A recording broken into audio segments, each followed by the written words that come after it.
নর্মদার বুকে মৃত্যুর রাত। শেষ মুহূর্তেও সন্তানকে ছাড়েননি মা। একজন মা নিজের শেষ নিঃশ্বাস পর্যন্ত বুকে আগলে ধরে রেখেছিলেন। পানি সবকিছু কেড়ে নিয়েছিল, কিন্তু সেই মা আর তার 4 বছরের ছেলেকে আলাদা করতে পারেনি মৃত্যু। নর্মদা নদীর অন্ধকার, জলে ডুবে গেছিল একটি ক্রুজ বোট। আর সেই ডুবে যাওয়া বোটের ভিতরে উদ্ধারকারী দল যা দেখেছিল তা আজও ভুলতে পারেনি কেউ। তো দুর্ঘটনার শুরুটা হয়েছিল কিভাবে, আসুন এই ভিডিওটি শেষ পর্যন্ত দেখুন। সবটা আপনাদের সামনে তুলে ধরবো। 30শে এপ্রিল সন্ধ্যা। হ্যাঁ, বিগত কয়েকদিন আগের ঘটনা। মর্মান্তিক ঘটনা, বুক কাঁপিয়ে দেওয়ার মতো ঘটনা। মধ্যপ্রদেশের জবলপুর জেলার বার্গি ড্যাম। নর্মদা নদীর ওপর তৈরি জায়গাটি পর্যটকদের কাছে খুবই প্রিয়। প্রতিদিন সন্ধ্যায় এখানে চলে ক্রুজ বোট রাইড। মানুষ আসে বন্ধুদের নিয়ে, পরিবার নিয়ে আনন্দ করতে সেখানে। সেদিনও ঠিক এমনই এক সন্ধ্যা ছিল। দিল্লি, ভোপাল, ইন্দোর সহ আরো বিভিন্ন জায়গা থেকে অনেক পর্যটক এসেছিলেন সেদিনও। একটি বড় ক্রুজ বোটে সবাই উঠে পড়েন। কেউ গান গাইছিলেন, কেউ নাচছিলেন, কেউ মোবাইলে ভিডিও করছিলেন। অথচ কেউ কল্পনাও করতে পারেনি আর কয়েক মিনিটের মধ্যেই সবাইকে লড়তে হবে মৃত্যুর সঙ্গে লড়াই। কিছুক্ষণ পরেই আবহাওয়ার বদল। বিকেল গড়িয়ে সন্ধ্যা নামতেই হঠাৎ আবহাওয়া বদলে যায়। আকাশ কালো হয়ে যায়, শুরু হয় প্রবল ঝোড়ো হাওয়া। নর্মদার শান্ত জল হঠাৎ ভয়ঙ্কর রূপ নিতে শুরু করে এবং বোটটি প্রচন্ডভাবে দুলতে থাকে। যাত্রীরা ভয় পেয়ে ক্রু সদস্যদের বলেন, দয়া করে বোটটিকে তীরে ফিরিয়ে নিয়ে চলুন। ড্যামের ধারে দাঁড়িয়ে থাকা স্থানীয় মানুষজনও হাত নেড়ে সতর্ক বার্তা ইশারা করছিলেন এবং তাদেরকে তীরের দিকে ডাকছিলেন। তখন কিন্তু অনেকটা দেরি হয়ে গেছিল। হঠাৎ একটি বিশাল ঢেউ আসে আর কয়েক সেকেন্ডের মধ্যেই বোটটি উল্টে যায়। চারিদিকে শুধু চিৎকার, বাঁচাও বাঁচাও। পানির মধ্যে ইতিমধ্যে ভরে গেছে কিন্তু বোটে। কেউ সন্তানকে খুঁজছে, কেউ বা নিজের পরিবারকে বাঁচানোর চেষ্টা করছে।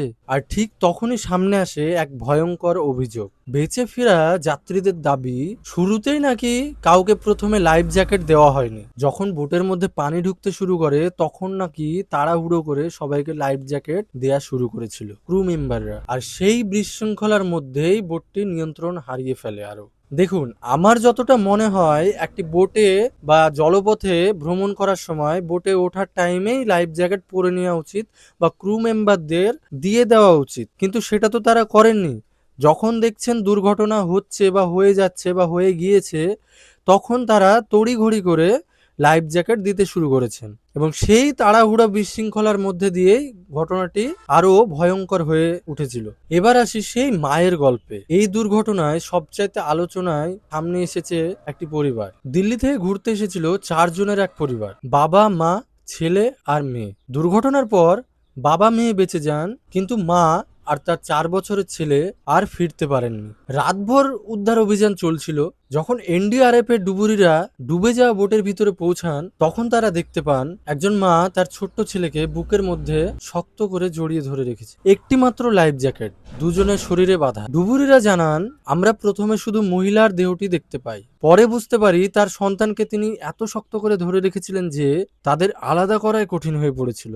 শেষ মুহূর্তেও মা তার সন্তানকে ছাড়েননি।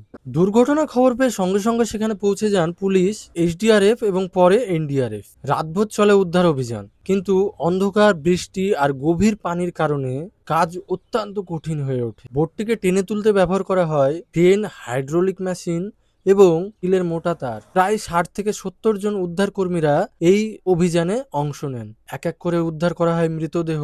প্রতিটি দৃশ্য ভারী করে তুলেছিল পরিবেশকে। এবার বড় প্রশ্ন হচ্ছে, এই ঘটনার পর কিন্তু অনেক প্রশ্নই উঠে এসছে সামনে।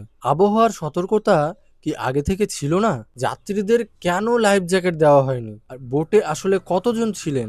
এছাড়াও নিরাপত্তার সঠিক নিয়ম মানা হয়েছিল তো? মধ্যপ্রদেশ সরকার ম্যাজিস্ট্রেট তদন্তের নির্দেশ দিয়েছেন।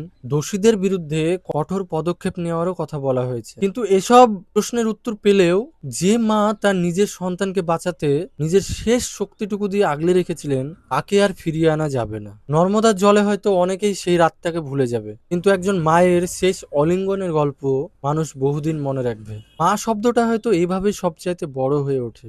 মা, এক অনুভূতি, এক আলাদাই শান্তি।